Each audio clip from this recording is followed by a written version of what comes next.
En la época del Pleistoceno, Homo sapiens, nuestra propia especie, llegó por primera vez a Europa.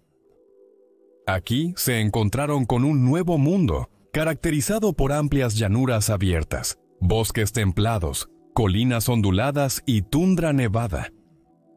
Era una frontera aún no conquistada por los humanos modernos, y estas primeras personas fueron los pioneros que algún día llevarían al surgimiento de la civilización en Europa. A algunos de ellos los llamamos Cro-Magnons, nombrados así por 5 esqueletos que fueron descubiertos en 1868 en el refugio de rocas Cro-Magnon en Dordogne, Francia. Pero un término más apropiado sería humanos modernos tempranos europeos. ¿Quiénes eran exactamente estas personas? ¿Dónde y cómo vivían? Finalmente, ¿qué les sucedió para dar lugar a los humanos europeos modernos? En el video de hoy, nos sumergiremos en el Paleolítico para encontrar las respuestas a estas preguntas y más. Acompáñanos en este viaje a través del tiempo para conocer a los Cro-Magnons, los primeros europeos, y descubrir qué fue finalmente de ellos. Los humanos modernos han estado viviendo en Europa durante tanto tiempo como 56.800 años. Sin embargo, no se puede considerar a estas primeras personas que pasaron de Asia Occidental como Cro-Magnon. Sus genes no se correlacionan con los que se ven en los europeos modernos. Los Cro-Magnon llegaron a Europa hace unos 37.000 años, cuando esta primera ola de colonos se trasladó o se extinguió. Los Cro-Magnon se quedarían aquí para siempre, y su linaje daría lugar a los europeos que viven aquí hoy. Este fue el período del Paleolítico Superior, donde se estaban estableciendo culturas ricas en todo el mundo de la Edad de Piedra. Los pueblos Cro-Magnon continuarían liderando, literalmente, estas culturas en Europa, estableciendo una amplia gama de herramientas, arte y posibles creencias espirituales. Los Cro-Magnon eran, en términos de apariencia y biología, muy similares a las personas modernas que viven en el sur de Europa, Asia Occidental y África del Norte hoy en día. Sin embargo, había algunas diferencias notables. Sorprendentemente, sus cerebros eran ligeramente más grandes que los que se ven en los humanos modernos, al igual que sus dientes. Físicamente, eran más fuertes y robustos que nosotros, bien equipados para enfrentar las duras condiciones del mundo antiguo. Su piel era más oscura que la de los europeos modernos, y sus rostros eran ligeramente más anchos, con cejas más prominentes. Cuando los Cro-Magnon llegaron a Europa, se habrían encontrado con Homo neanderthalensis, los neandertales que ya ocupaban Eurasia en gran parte de la estepa de los mamuts y más allá. Los Cro-Magnon parecen ser más numerosos que los neandertales en estos primeros años, lo que probablemente se deba a su alta tasa de natalidad. A medida que se extendían por Europa, los Cro-Magnon se convirtieron en excelentes cazadores, explotando la amplia gama de recursos que este nuevo continente tenía para ofrecer, con tecnologías innovadoras y métodos de caza.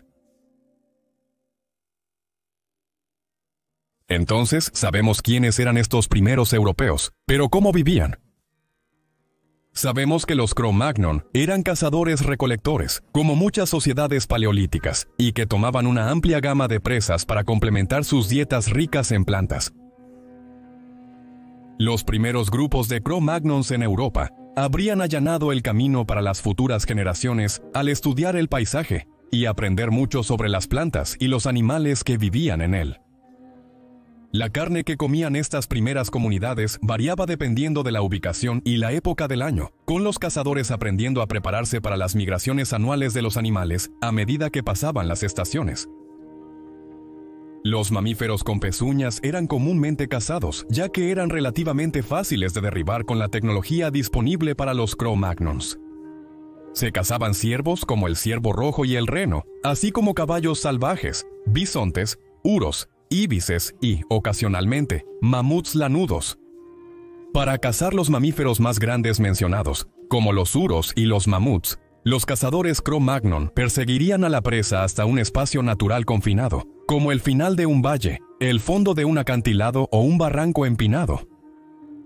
Aquí podrían sellar las salidas y quizás tener cazadores atacando a los animales con lanzas o rocas desde arriba, Cazar de esta manera ayudaría a aumentar las posibilidades de realizar múltiples matanzas, lo que podría alimentar de manera confiable a las comunidades durante los meses más difíciles. Además de cazar animales grandes con lanzas, los arqueólogos creen que algunas comunidades de Cro-Magnon eran pescadores hábiles. Usando arpones básicos hechos de madera o hueso, las tribus situadas en las orillas de los ríos o en las regiones costeras podían obtener un suministro constante de alimentos del agua, ensartando o agarrando peces a medida que pasaban nadando. Las comunidades que cazaban de esta manera también podrían haber hecho uso de los mariscos que viven bajo las olas, así como de la caza de la carne de las aves acuáticas. Los Cro-Magnon tenían dietas muy diversas y complementaban su carne con una amplia gama de nueces, frutas y otras plantas silvestres que crecían en abundancia en su Europa natal. Estas personas aún no habían desarrollado tecnologías agrícolas, lo que significaba que tenían que buscar su comida, recogiéndola de los bosques estacionalmente donde quiera que creciera. Todo tipo de plantas silvestres se cosechaban de esta manera, y sabemos que las comunidades alrededor del Mediterráneo, por ejemplo, consumían grandes cantidades de frutas, a saber, peras silvestres, bayas de espino, bayas de endrino y uvas. Las comunidades de cazadores-recolectores de Cro-Magnon consumían una amplia variedad de nueces, incluyendo bellotas y almendras, y algunos desenterraban y comían tubérculos, incluyendo los de abrojos y nenúfares. En otros lugares, los Cro-Magnon comían cerezas, moras, escaramujos, pistachos y sorbus. Hay algunas evidencias que sugieren que los miembros de las tribus preparaban las plantas que cosechaban. En algunas ocasiones pueden haber sido hervidos o fermentados para cambiar el sabor y la textura de la comida. Los Cro-Magnon eran habitantes de cuevas en toda Europa, y hay muchas evidencias que sugieren que mantenían sus cuevas organizadas. Incluso hay implicaciones de planificación del hogar en algunos de estos sitios. Algunas cuevas parecen haber sido divididas en áreas donde las tribus podían reunirse, dormir, cocinar, comer, despedazar a sus presas y deshacerse de los residuos de su cocina. Cuando los cazadores de Cro-Magnon salían durante largos periodos de tiempo para recolectar y cazar, construían refugios temporales de madera y piel, protegiéndose del viento y la nieve de las estepas. A lo largo de Europa del Este, desde lo que ahora es Rusia y Ucrania, la gente de Cro-Magnon construyó cabañas sustancialmente más avanzadas. Estas podrían ser tan grandes como 12.5 metros o 41 pies de diámetro, y generalmente estaban hechas de los huesos de mamuts. Las cabañas más grandes podrían haber sido utilizadas como instalaciones de almacenamiento para herramientas y alimentos en exceso, o podrían haber sido viviendas comunales. Se ha propuesto la idea de una sociedad matriarcal para la vida en la antigua Europa, que probablemente cambió al amanecer de la civilización cuando la agricultura y los asentamientos permanentes se volvieron comunes. Las figurillas de Venus, esculturas artísticas que a menudo muestran los cuerpos desnudos de las mujeres, han sido interpretadas como representaciones de una diosa madre o evidencia de una religión matriarcal. Las mujeres son representadas mucho más comúnmente en el arte que los hombres en la Europa de Cro-Magnon. Pero curiosamente, la mayoría de los sitios de entierro descubiertos de esa época representan las tumbas de hombres. Algunos arqueólogos han argumentado que la sociedad de Cro-Magnon no era matriarcal, y podría haber sido incluso una sociedad patriarcal.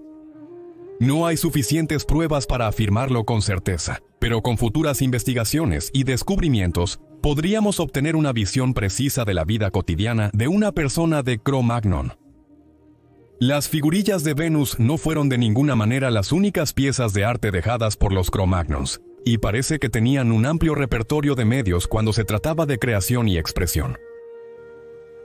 Uno de los artefactos de Cro-Magnon más comunes es la pintura rupestre, evidencia de la cual se puede ver en muchos sitios de Europa. Las pinturas generalmente se hacían con carbón y ocre, y mostraban una amplia gama de sujetos, animales, humanos, híbridos de animales y humanos, patrones geométricos simples y figuras espirituales o mitológicas percibidas. Las pinturas rupestres generalmente se creaban en los rincones más oscuros de las cuevas, donde se requería fuego para iluminar la pared. Con una roca plana como paleta y una caña como pincel, se podían crear pinturas detalladas para indicar los peligros del mundo natural, las creencias religiosas o las ideas compartidas entre los pueblos antiguos. En algunas ubicaciones se utilizaban plantillas para crear huellas de manos de los miembros de la tribu en las paredes de las cuevas, que se delineaban usando ocre rojo. Se han descubierto amplios rangos de tamaños de huellas de manos que sugieren que tanto niños como adultos participaron en su creación. Pueden haber tenido un significado espiritual, o pueden haber sido una tradición creativa para los individuos que vivían en una tribu en particular. Las esculturas también eran comunes, y no solo las figurillas de Venus. En sitios de toda Europa, se han encontrado esculturas que muestran animales como bisontes, mamuts, leones, caballos, rinocerontes y aves. Los cromañones trajeron una serie de avances tecnológicos a Europa, siendo quizás el más grande la invención de la ruta comercial. Se desconoce exactamente dónde tuvo lugar la primera ruta comercial, pero hay evidencia que sugiere que los europeos cromañones participaron en ellas, ya sea trayendo la idea desde Asia y África, o desarrollando las primeras rutas comerciales en Eurasia cuando llegaron. Se ha encontrado evidencia de rutas comerciales en varios sitios que contienen materiales que no deberían encontrarse en esa región en particular. Por ejemplo, una pintura rupestre cromañón de un toro en la espectacular cueva de Lascaux, en Francia, fue parcialmente elaborada usando hausmanita, un mineral de manganeso que solo está disponible a 160 millas de distancia en la región de los Pirineos. Este material pudo haber sido intercambiado con una tribu vecina a cambio de algunos de los bienes de la comunidad de Lascaux. Otra innovación utilizada por los cromañones fue la domesticación de animales, específicamente la del perro. Las evidencias llevan a la idea de que la domesticación de perros requirió de mucho ensayo y error, y puede haber ocurrido en varios lugares diferentes con diversas comunidades de lobos. Restos tempranos de perros de hace unos 33.000 años, en lo que ahora es Siberia, indican que la gente de Cro-Magnon tenía una relación con los lobos locales que rozaba lo simbiótico. A diferencia de los lobos, estos animales domesticados tenían hocicos más cortos y cráneos más anchos, y se habrían domesticado a medida que los lobos comenzaron a patrullar las afueras de los campamentos humanos para recoger restos de comida desperdiciada. Con el paso del tiempo, la relación entre el hombre y el perro se habría profundizado, y los perros fueron criados para fines de caza. Más tarde, es posible que los perros se hayan utilizado para fines de transporte, quizás ayudando a mover objetos de un lugar a otro. Otros actuaban como animales de guardia, defendiendo los campamentos de bandas de saqueadores o animales salvajes peligrosos. Además de todos estos avances culturales y tecnológicos, es posible que los Cro-Magnones en la antigua Europa tuvieran un lado más oscuro en sus prácticas, el canibalismo.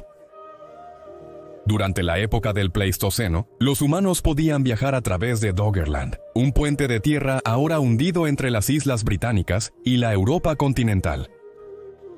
Los humanos que se establecieron en Gran Bretaña finalmente desarrollaron sus propias prácticas y tradiciones culturales, y la evidencia más temprana de canibalismo ritual proviene de la cueva de Gauff en lo que hoy es Somerset, en Inglaterra.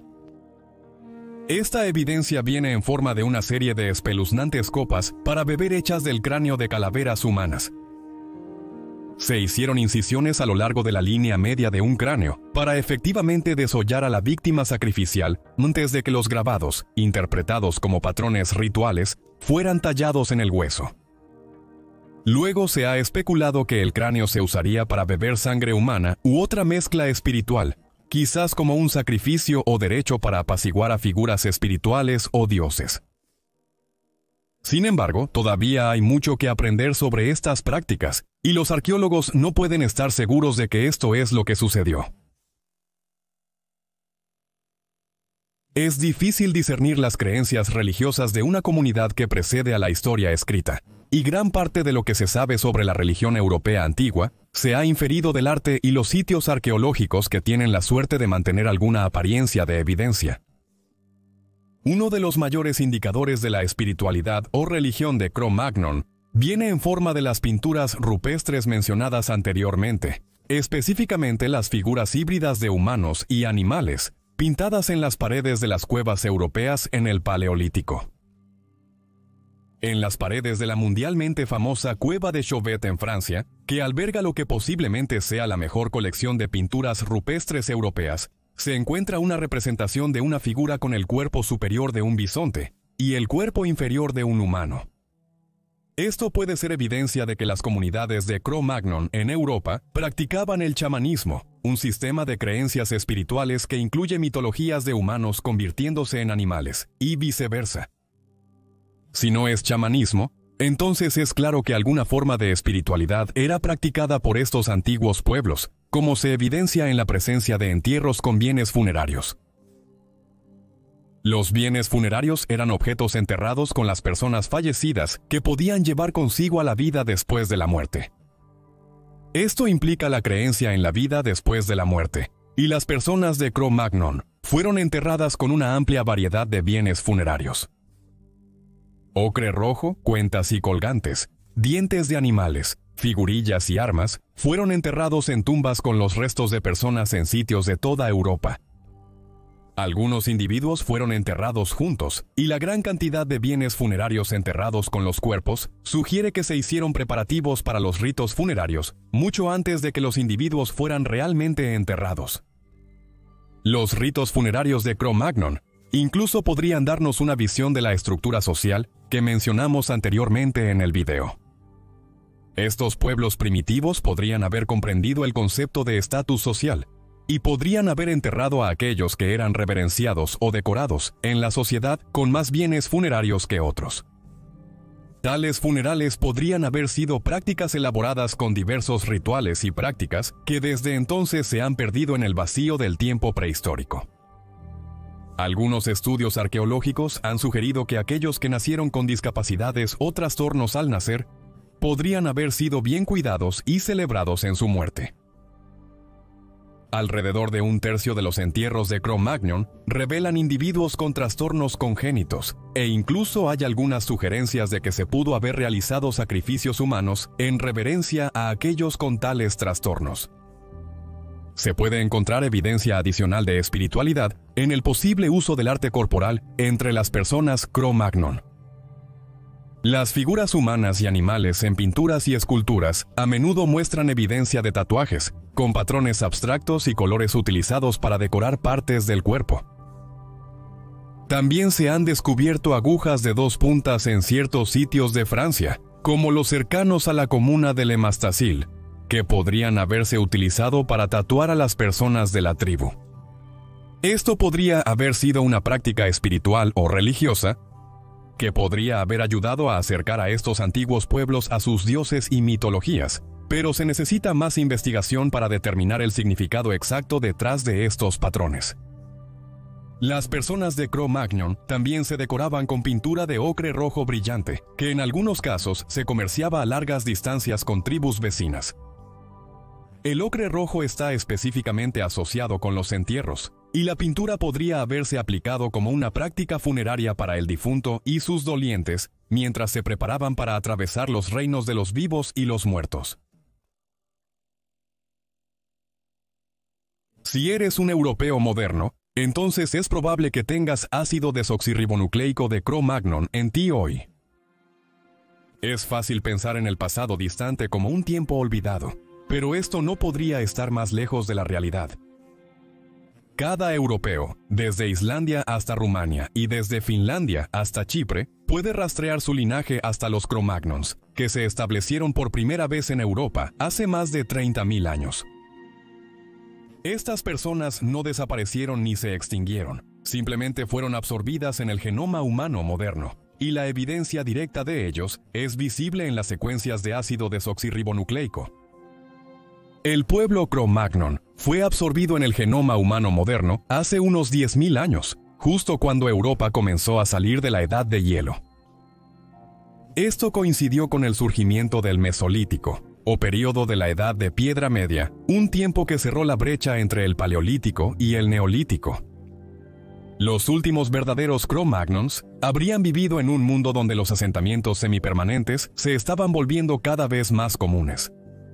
Se habrían acostumbrado a nuevas herramientas geométricamente astilladas, hechas de piedra afilada, y algunos pueden haber presenciado los últimos mamuts lanudos en la Europa continental, mientras se extinguían lentamente. Por lo tanto, los descendientes de los pueblos Cro-Magnon permanecerían en Europa durante miles de años, donde tuvieron tiempo para desarrollar nuevas tecnologías, acoger migraciones de personas desde Asia Occidental para traer nuevas ideas, y finalmente adoptar la agricultura. La agricultura apareció por primera vez en Europa en Grecia tan temprano como 7000 años antes de Cristo, y probablemente fue una tecnología que provino del creciente fértil, donde las civilizaciones antiguas comenzaron a prosperar. Con la llegada de las tecnologías agrícolas a Europa, los descendientes de los Cro-Magnons que primero conquistaron el continente pudieron cultivar y cosechar sus propios suministros de alimentos, sin tener que depender de la caza y recolección constante para obtener una comida. Las culturas Cro-Magnon son algunas de las comunidades paleolíticas mejor comprendidas en el mundo antiguo, y se ha discernido mucho sobre sus vidas y prácticas tras el advenimiento de los métodos arqueológicos modernos. Sin embargo, queda mucho por aprender sobre estos primeros europeos y cómo sus estilos de vida influyeron en las generaciones siguientes. A medida que se encuentran más entierros, sitios arqueológicos, cuevas abandonadas y herramientas de piedra, los científicos podrían ser capaces de interpretar más sobre la sociedad Cro-Magnon y cómo sus acciones moldean el futuro de Europa.